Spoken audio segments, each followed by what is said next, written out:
Ini tentang perjalanan gue menemukan cinta dan menetapkan pada satu pilihan yang tepat.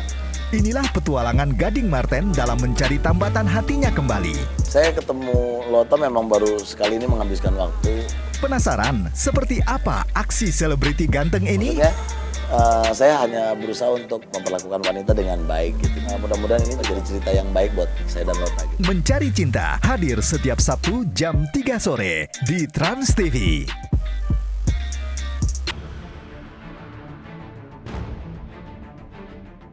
Pasangan suami istri Ruben Onsu dan Sarwenda memang akhir-akhir ini tengah dilanda cobaan. Dalam kurun waktu yang seakan berurutan, berbagai musibah dan hal tak mengenakan lainnya kerap terjadi kepada keluarga kecilnya tersebut. Dan musibah yang terakhir kali dialaminya, salah satu gerai mengalami kebakaran yang cukup hebat di daerah Fatmawati, Jakarta Selatan.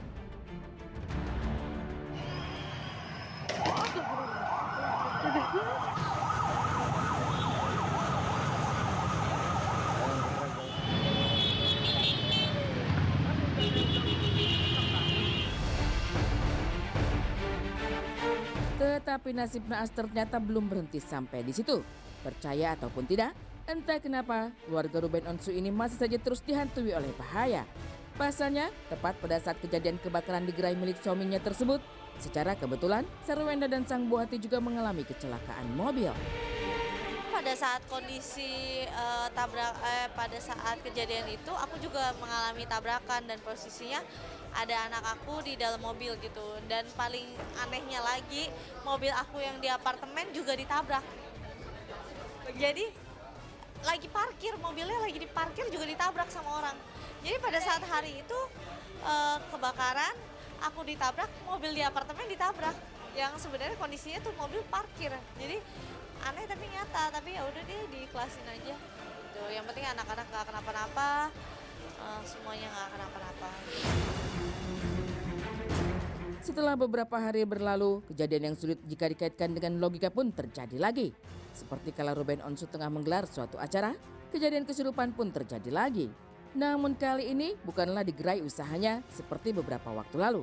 Namun kejadian kesurupan tersebut malah menimpa salah satu asisten rumah tangganya persis sudah gempa yang mengguncang Jakarta pada Jumat 2 Agustus silam. Di rumah aku ada kejadian juga, ada yang kesurupan gitu, dan pas hari konser jadi bersamaan pada saat selesai gempa itu konser mau mulai, di rumah tiba-tiba kesurupan.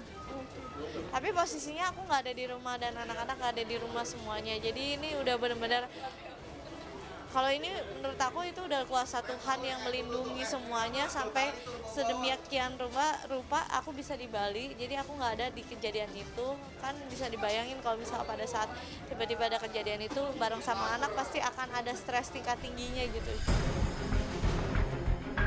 Dengan berbagai rentetan kejadian yang terjadi, tentu saja hal ini berdampak pula kepada kedua buah hatinya, terlebih sang putri Thalia Putri Onsu.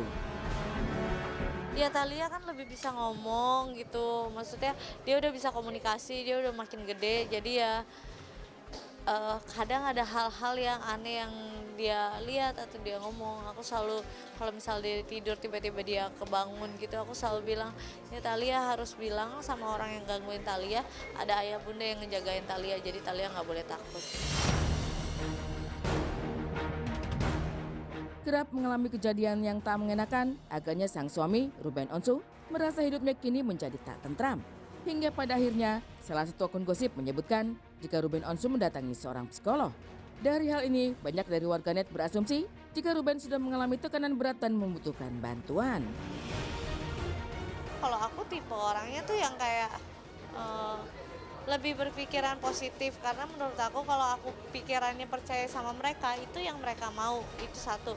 Yang kedua adalah kalau bukan aku yang kuatin diri aku sendiri, siapa lagi gitu. Dan aku harus menjaga anak-anak aku. Kalau misalnya aku lagi moodnya jelek atau misalnya lagi kepikiran sedih atau stres, pada saat aku gendong anak aku akan cranky nangis gitu. Jadi aku sangat berusaha menenangkan diri aku sendiri dan mengeluarkan aura-aura yang jelek itu. Dan kalau misalnya Bensu pulang stres atau kayak gimana, aku selalu nenangin, enggak lah, yang mereka mau emang kita berantem, yang mereka mau emang kita sedih, yang mereka mau emang kita stres. Jadi kalau misalnya kamu stres atau kamu sedih, ya itu kamu ngikutin mereka. Aku selalu berpikiran seperti itu. Jadi ya aku ngerjain yang aku ngerjain dan selalu melakukan hal-hal yang bikin aku happy. Jangan malah menjadi terpuruk. Kalau aku sih tipenya yang kayak gitu. Melihat rentetan bahaya yang terus menghampiri kehidupan Ruben, memang tak dapat dianalisis secara akal sehat. Banyak yang menganggap jika ini semua adalah ulah seseorang. Pasalnya, tak hanya sekali atau 2 kali. Berbagai kejadian yang cukup membuat keluarga ini syok sudah dialami beberapa kali. Mulai dari gerai terbakar, kecelakaan, karyawan kesurupan, dan berbagai kejadian sebelumnya seperti kaca rumah dilempar batu, surat ancaman, hingga villa dirampok telah dirasakan oleh Ruben. Melihat kejadian tersebut, lantas ada apa sebenarnya di balik kehidupan Ruben dan keluarga?